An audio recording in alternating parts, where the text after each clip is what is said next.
అంటే ఈ ప్రెజర్‌ని మరి అంత పెద్ద సీనియర్ ప్లేయర్ ఎందుకు తీసుకోలేకపోయాడు? దాన్ని ఎట్లా ఎదుర్కోలేకపోయాడు? అన్న కేవలం ఒక్కసారి ఈ రెండు పాలిటిక్స్‌లో సార్లు అన్న లొంగిపోయాడంటావా? ఒక్కసారి రెండు సార్లు అన్న హ్మ్. ఒక్కసారి రెండు సార్లు ఎవడైనా అంటే ఇప్పుడు ఇతర దేశస్తులకు తెలుసు అన్న Australia south Africa England New Zealand వాళ్ళకి తెలుసు విరాట్ కోహ్లీ లాంటి ప్లేయరు మా బోర్డుకి ఆడితే మా బోర్డులో ఉంటే ఖచ్చితంగా ఒక మ్యాచ్ కూడా తను రిటైర్డ్ ఇచ్చేంత వరకు పక్కకు కూర్చోబెట్టామని వాళ్ళు వాళ్ళు స్టేట్మెంటే వదిలిండ్రు అన్న అట్లాంటిది మన గొప్ప ప్లేయరు తన ఆట తీరుని తెలుసుకున్న అదర్ కంట్రీస్ బోర్డులే అడుక్కుంటున్నారు విరాట్ కోహ్లీ గురించి ఈ రోజు కూడా ఇంగ్లాండ్ బోర్డ్కాస్టర్స్ వాళ్ళు ఈ ఒక్క సిరీస్కి రా ఇంగ్లాండ్కి రా అని అడుక్కున్నారు అన్న వాళ్ళు ఖచ్చితంగా విరాట్ కోహ్లీని పెట్టుకునేసి వెనక పబ్లిష్ చేసుకుంటారు వాళ్ళు.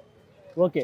అంటే నాకు తెలిసి నేనేమనుకుంటున్నానంటే, మరి ఒక సిరీస్ తర్వాత ఈ రోహిత్ శర్మ గాని, విరాట్ కోహ్లీ గాని అఫీషియల్‌గా ఇస్తే ఒక గ్రాండ్ వెల్కమో, గ్రాండ్ విక్టరీయో, లూజో లేదంటే గ్రౌండ్‌లో వేలాది మధ్యలో రిటైర్మెంట్ జరిగితే బాగుండేది కదా!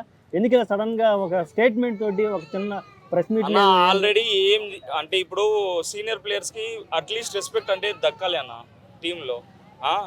శుభ్మన్ గిల్కి నువ్వు అది ఏది కెప్టెన్సీ ఇచ్చి వీళ్ళని ఏం మాట్లాడకుండా వీళ్ళని ఏం అడగకుండా బీజేటీ సిరీస్లోనే రోహిత్ శర్మ ఆ ప్రెజర్ని తట్టుకోలేక నాకంటే బాగా ఆడేవాళ్ళు ప్లేయర్సే ఇండియాకి ముఖ్యం అనేసి మన జస్ప్రీట్ బుమ్రాని మ్యాచ్ 5కి కెప్టెన్గా కూర్చోబెట్టి ఆడిపించి రోహిత్ శర్మ పక్కకు కూర్చోబెట్టినాను అప్పుడే మనం అర్థం చేసుకోవాలి ఎంత ప్రెజర్ ఉంటుంది.